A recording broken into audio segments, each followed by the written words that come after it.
Hey everybody, welcome to the Stonewall Jackson Show. A devastating terror attack on young music fans leaving a concert at Manchester Arena has claimed 22 innocent lives.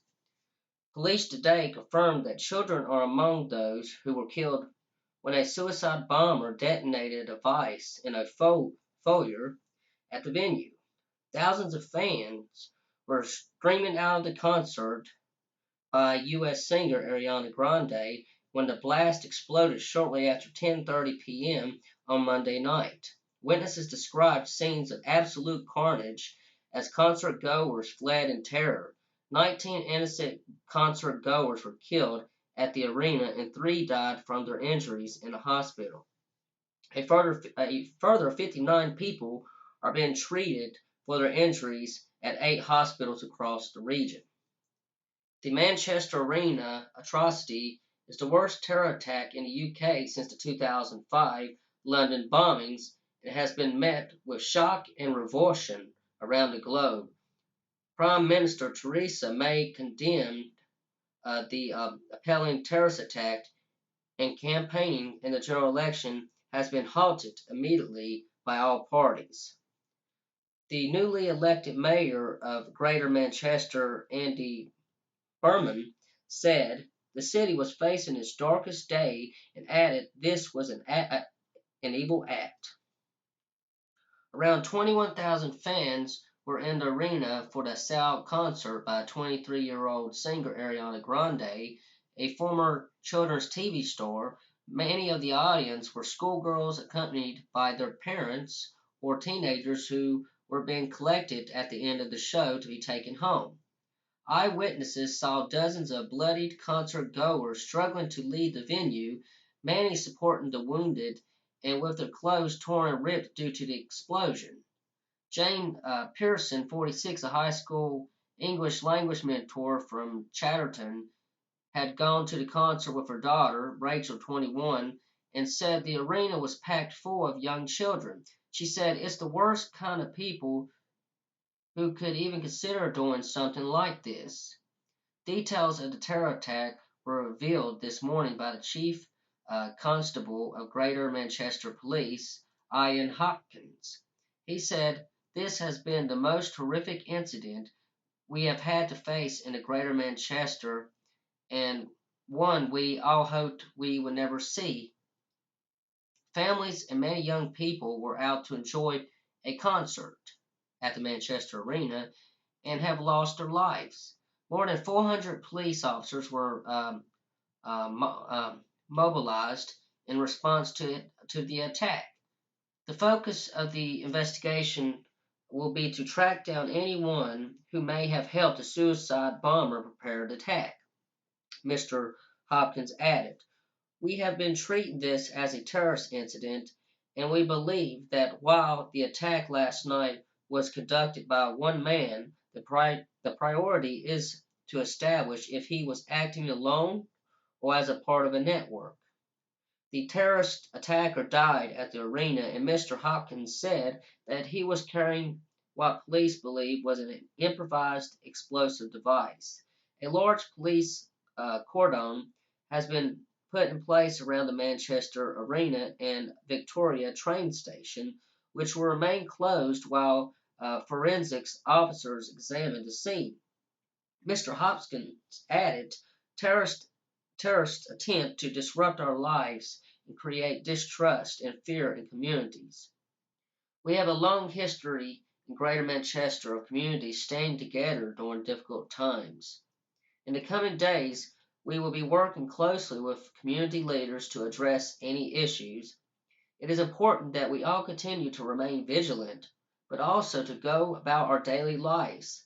Staff of the Manchester Royal Infirmary, Salford Royal, Wythenshawe Hospital, and Oldham Royal called in extra staff to deal with the large number of injuries. Mr. Hopkins said, "I want to thank all those members of the emergency services and other agencies who have worked tirelessly throughout the night in very different circumstances. Their response has been outstanding." Emergency numbers have been set up for anyone concerned for loved ones who may not have returned home. They are 0161-856-9400 or 0161-856-9900. The attack will be the most devastating terrorist incident in UK since 2005, 7/7 attacks in London, in which 56 people were killed. It comes just months after the Westminster Bridge in March, in which 4 people were fatally injured by a car and an unarmed police officer stabbed to death. Police and government officials gave no indication which individuals or organizations they believe were responsible for the attack. Greater Manchester Mayor Andy Burnham described events as a terrible night for our great city, adding, "My heart goes out to the families who have lost loved ones. My admiration to our brave emergency services." Labour leader Jeremy Corbyn said his thoughts were with those caught up in the terrible incident. I thank y'all for listening to his show. This is Stonewall Jackson Show, brought to y'all by the Stonewall Network. Really is some terrible news, his children, getting killed and everything with a suicide bomber. Me personally, I think it's a false flag, but it's a shame. And that's the exact reason we need extreme vetting. A lot of people, went for Donald Trump's travel ban. Um, but that really makes you think, people. We really need to be checking not just Muslims, but all people that comes in this country.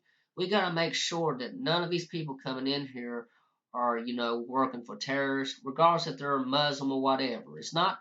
I mean, just like I say, not all Muslims are bad. It's these radicalized, Islamic terrorists that's the problem. Um, but it's not all the Muslims. But what I'm saying is, we really need to be checking these people coming in these countries and everything, and just hopefully, this opens up some people's eyes. Um, this country and this world has done turned to a very, very dangerous place. And we got to make some changes because we can't keep on letting this junk go on. This is the Stonewall Jackson Show, brought to y'all by the Stonewall Network. I promise to keep y'all informed and everything as I learn more about the subject and everything. Um, so y'all have a great day. It's raining here in Mercer County, West Virginia. Um, I think it's supposed to be having some hard rain, some thunderstorms, lightning, and they even said we might have some hail, and there's a chance that we may even get a tornado. Well, hopefully we don't, but we sure been getting a lot of rain, people. But I thank y'all for watching this show and everything. I'll be making more of these. If you like the show, give me the thumbs up, subscribe. Make sure you tell your friends about this show. And if you got any ideas or you know recommendations, future shows, just let me know. I'm open to new ideas.